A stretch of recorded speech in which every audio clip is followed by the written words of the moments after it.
Absolutely. All right, let's move straight to our next conversation. Now, after a protracted legal fireworks, a federal high court in Lagos has discharged and acquitted a former Ekiti State Governor, Ayodele Fayose, of all charges in the 2.2 billion naira money laundering case brought against him by the Economic and Financial Crimes Commission, EFCC. Justice Chukwujeko Aneke upheld Fayose's no-case submission on the ground that the EFCC failed to establish a prima facie case warranting him to enter a defense. For the former governor, the ruling was a sigh of relief. But for the EFCC, there is a possible further action. I mean, Biko, let's start this week. Let's break it down. What were the key legal failings in the EFCC's case, that led the court to uphold the former governor of Fayose's no-case submission? I know a bit about this case, without sounding immodest. This was the kind of judgment that I expected. And God sees my heart. This was what I expected. You see, Nigerians must realize that it's not everybody brought to court that is guilty. We've seen cases when people were brought to court, and because the prosecution didn't do its work well, they couldn't establish a case against that person. And the court had no choice to acquit. And you see, when Kanu Agabi and Olalekan Ojo, when they put their heads together and decided that, okay, we are going for no case submission, it's because they saw some loopholes. And all the... If they brought a plethora of evidence against you, you will be struggling to debunk those the evidence against you. You won't have the guts to be filing a no-case submission. We saw this Baba that was given the mandate, Oronsaye. Stephen Oronsaye. No evidence. Oronsaye filed a no-case submission. And the no-case submission succeeded.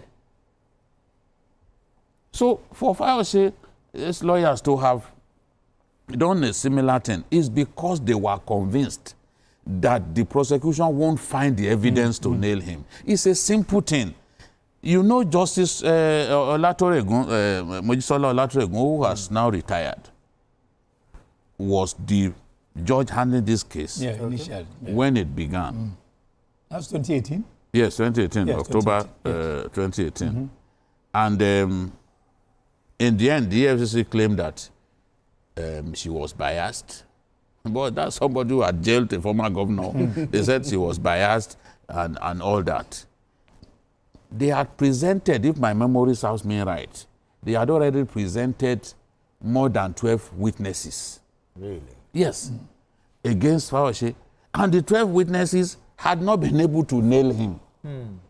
They had not been able to, by their evidence, hold him around here. So, invariably, when the EFCC lawyer continued to complain that the woman was biased, she had to recuse herself. And they started this case all over again. They started this case again. So, 6 years. It's significant that Fayose went by himself to submit himself to the EFCC. We still remember. Okay, when he wore that shirt. Yes, he said, arrest me. Because there was so much noise. I said, don't allow me to escape. We've notified the waterways. We've notified this. We've notified that. Leave that drama. There's no need for all this. Leave that drama. Focus on how you can nail him. Leave the media to sort themselves out. At the end of the day, the same person that you said you were, you've already notified the immigration. Both air and water. By himself, he went there, accompanied by Wike. Yes. He went there, said, "This is me. Arrest me." That's the first time I've seen a Nigerian do that. He even made this drama. Yes. Because he was sure that he had not done anything that would send him to jail. Listen to what Kanu Agabi said here. Okay. Hold on. Okay, the predicate offenses on which these charges are based do not hold water. Criminal breach of trust and conspiracy are distinct charges, and no co-conspirator was dogged with the defendant.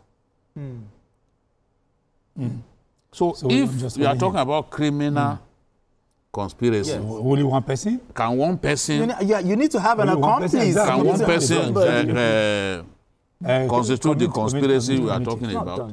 So, did you also read the judgment of the court in the case brought against Adoke, former Minister of Justice? Read the judgment. It's a thorough indictment of the EFCC.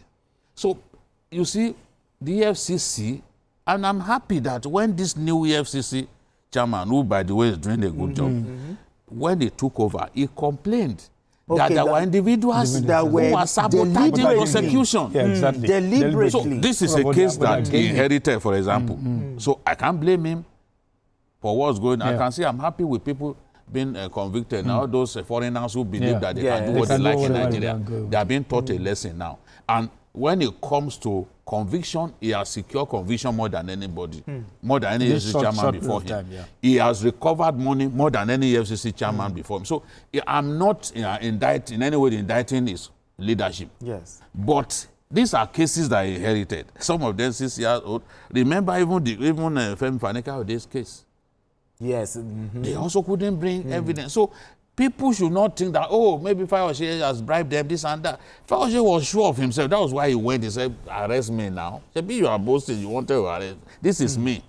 So now, if you do not build your prosecution properly, it will crumble. It's as simple as that. On this one, no, you don't even get to prosecution. The thing is, why did this case go on for so long? I mean, more than 5 years. What does that say about? 7 years, what does that say about the investigative capacity of the EFCC? Well, I think just okay. It doesn't even get to prosecution. If you bungle your investigation, you will definitely get nothing in the prosecution. Yes. It's as simple the court as is that. not for that Christmas. Because the prosecution relies on the investigation. For the investigation, you get evidence and all that you will present for the prosecution.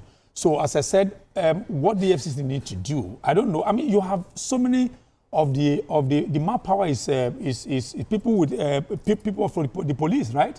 So, if you have people who transition from police into FCC, then you are still having this problem. Then it calls to question their background in police. You understand what I'm saying? Because the police here are taught investigation, and a policeman could stay, or the police system can use 12 years to gather evidence. Evidence, yes. And then by then they submit sometimes what they call the watertight evidence and all that. So, but when you now hurriedly, because you want to be applauded in the media. Oh, the EFCC is working on media trial, what they call media trial. And then you hurriedly, hush, and then you now meet some defense lawyers that are crazy in a manner of speaking. There's no way they will poo-poo whatever you have brought in there. And they will put holes and all that, which has happened, and they will say it can't hold water. But I'm happy for... And the good part about it, he even celebrated... No, you saw him with the water. He's the master of drama. But the guy... you saw him wiping his... that's a video. When I watched the video... With construction workers. He was now advising them. You see, in this life, you must do this. I said, well, congratulations. I guess the EFCC... No, they have appealed. Yeah, we're wait to appeal, exactly. But I think the EFCC needs to do some sort of internal review of how cases exactly. What I'm saying is there is a former minister, former minister of works. The EFCC came up with a case against him. On the day of judgment, the judge thoroughly lambasted the EFCC for the shoddy investigation. Yeah, that's what you say. Yorubas will say, absolutely. This is the truth. You don't hush to do that. Where is Baba